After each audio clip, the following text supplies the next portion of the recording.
నేను చెప్పట్లా, కానీ ఆ పేరు దానికి ఉన్న సంబంధం వల్ల ఈ చర్చ వస్తుంది.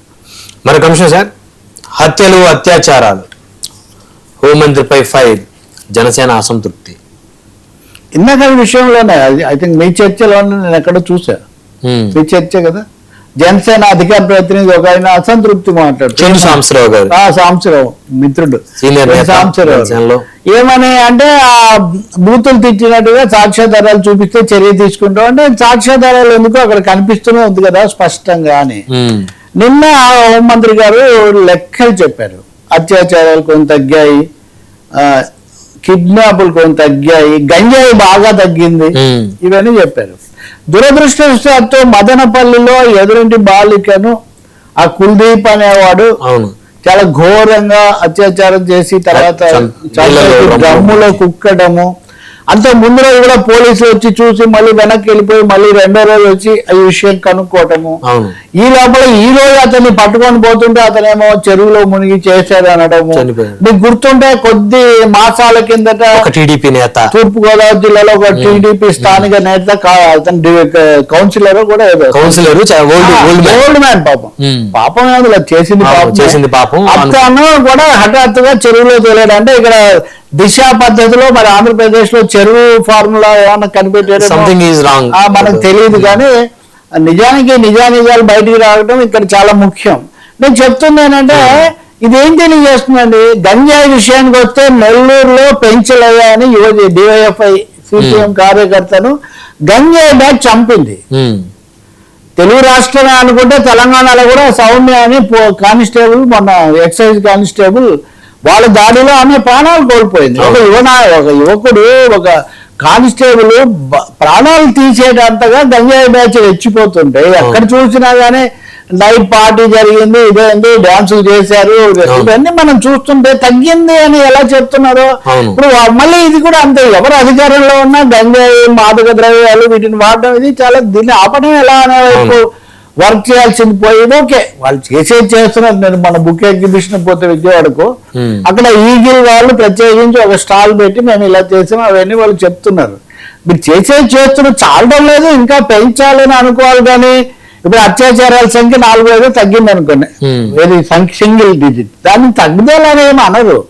తీవ్రమైన సమస్యగానే ఇప్పటికీ పరిగణించాలి. మరీ ముఖ్యంగా పవన్ కళ్యాణ్ అంతకుముందు అపహరణలు వీటి గురించి ఎంత తీవ్రంగా మాట్లాడారు. ఇప్పుడు అది జాతీయ సమస్యగా మారిందని కూడా ఆందోళన వ్యక్తం అవుతున్న సమయంలో మనం ఎప్స్టైన్ టేప్స్ విషయం కనుక చూస్తే అది ఎక్కువగా అపహరణలకు సంబంధించి, అంటే అంతర్జాతీయ స్థాయిలోనే ఇదిగా ఉంది. కాబట్టి ఈ ఘటన చూసినా, మన అరవ శ్రీధర్ ఉదంతం లాంటివి చూసినా వీటి ఏం చెప్తున్నాయి. కాబట్టి రాజధాని పరిసరాల్లో కూడా జగన్ ఉన్నప్పుడు కొన్ని జరిగాయి ముఖ్యమంత్రిగా, ఇప్పుడు కూడా కొన్ని జరిగాయి చుట్టుపక్కల. కాబట్టి అత్యాచారాలు ఏవో తగ్గాయి, చాలా అంత శాంతి భద్రతలు అదుపులోకి వచ్చాయి అని అనుకోవటము, అనడము, అది దానివల్ల ఉపయోగం లేదు. మరింత అప్రమత్తమై వీటిని అరికట్టాల్సిన అవసరం ఉంది. అనుకోకుండా నేరస్తులు చేస్తారు, వాటిని ఎలా అరికట్టడం చాలా. ఎవరో ఒక తెలుగుదేశం ఎమ్మెల్యే తల్లి గారి ఇంట్లో దొంగతనం జరిగింది చెప్పాలి, నరేంద్ర ఉదాహరణకు. అంటే నేను చెప్తుంది ఎక్కడ ఎవరు దొంగతనం చేయదు, ఏం జరిగినా హోంమంత్రి అని నేను చెప్పట్లేదు, కానీ ఇన్ఫర్మేషన్ తీసుకోవడంలో ఫెయిల్ అవుతున్నారు సార్. కట్టుదిట్టం చేయాల్సిన అవసరం ఉంది. ఇప్పుడు ఈ కేసు చూస్తే కూడా ఆ పాపను వాడు అక్కడే డ్రమ్ములో పెట్టిన విషయం తెలుసుకోవాలి. అంటే తగినంతగా మనం చేయలేదనేది అర్థమవుతుంది కదా. ఇప్పుడు అంతకుముందు కూడా మద్యం కేసు, ఇంకోటి చాలా చెప్పారు. ఇప్పుడు నకిలీ మద్యం ఉంది, వాడు వైసీపీనా టీడీపీనా మీరు గొడవ చేశారే కానీ మీరు వచ్చాక కూడా అక్కడ అమ్మకం జరుగుతున్న విషయం మీరు చేయలేదు. పరకాం అనే కేసులో అతను ఎవరు చేశారు, ఎలా చచ్చిపోయాడు అతను తేల్చాలి. ఇవన్నీ పొలిటికల్లీ నోటెడ్ మర్డర్స్, డెత్స్, వీటికే తేలటం లేదు. ఇంకా మనం ఎక్కడ ఇంకా ఆక్రమణలు, కబ్జాలు. మొన్న అయితే హోంమంత్రి గారి దర్బారుకు ఒక ముసలమ్మ, ఒక ఆమె మరి ముసలమ్మ ఇలా చేస్తున్నారు అని ఆమె చేస్తున్నారు. కాసేపు చెప్పారు, ఆమె ఇంకా ఆవేదనగా చెప్తుంటే సరే నువ్వు ఇవన్నీ సమయం పడుతుంది కదా, నువ్వు తొందరపడద్దు అని ఆమెకు సర్దుబాటు చేసి మరి ఏం జరిగిందో మళ్ళీ తర్వాత అయింది. మరి ఎందుకు ఇప్పుడు పవన్ కళ్యాణ్ ఒక దశలో హోంశాఖ మీద అసంతృప్తి వెలిబుచ్చడం, తర్వాత మళ్ళీ సర్దుబాటు చేయటం, అది జరిగింది.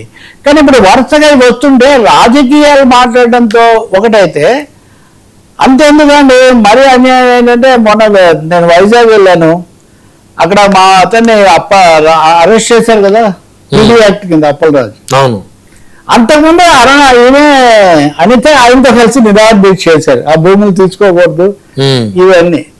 కానీ తర్వాత మళ్ళీ ఆమె హోంమంత్రిగా ఉంది కానీ ఆయన అరెస్ట్ చేశారు. ఆయన మళ్ళీ ఇప్పుడు ఆయన ప్రభుత్వం మళ్ళీ సమీక్ష చేసి విడుదల చేశారు. కానీ అందుకని కొంచెం ఒకసారి సమీక్ష చేసుకోవాల్సిన అవసరం ఒకటి ఉంది. బట్ వారికి ఎందుకో హోమ్ మినిస్టర్ గారికి ఇచ్చేటువంటి ఇన్ఫర్మేషన్ కరెక్ట్ గా ఇవ్వట్లేదని. అంటే మీరు ఒకటండి మనం ఆ విషయం కూడా చర్చించాలి. పోలీస్ శాఖను మీరు గజిబిజి చేశారు. అవును. పోలీస్ శాఖలో ఉండాల్సినటువంటి ఓరియంటేషన్, బ్యాలెన్స్, టార్గెట్స్ మార్చేశారు. రాజకీయంగా ఆయన ప్రధానంగా వాళ్ళుంటే వీళ్ళుంటే వాళ్ళు అన్నది వచ్చిన తర్వాత నేర నిరోధము, అక్రమాలు అరికట్టడము, లేకపోతే ఇట్లాంటివి తగ్గి ఇవే పెరిగిపోతున్నాయి. ఇంకా భద్రతా సమస్యలు, ఈ కారణాల వల్ల ఈ వరుస ఘటనలు ఈరోజు పత్రికలో చూస్తే కూడా ఎన్ని ఉన్నాయో మనం చెప్పలేం. కాబట్టి చాలా జాగ్రత్త పడాల్సిన అవసరం ఉంది. ఉదాసీనత, ఆత్మసంతృప్తి ఎంత మాత్రం అవకాశం లేదు. చక్కదిద్దాల్సిన అవసరం చాలా ఎక్కువ. మరొక అంశం సార్, బిల్ గేట్స్ చిచ్చు, ఢిల్లీలోను లొల్లి, ఏఐలో 2 గ్రేడ్. బిల్ గేట్స్ ఆంధ్రప్రదేశ్కి వచ్చారు, అమరావతికి ఓకే వీళ్ళు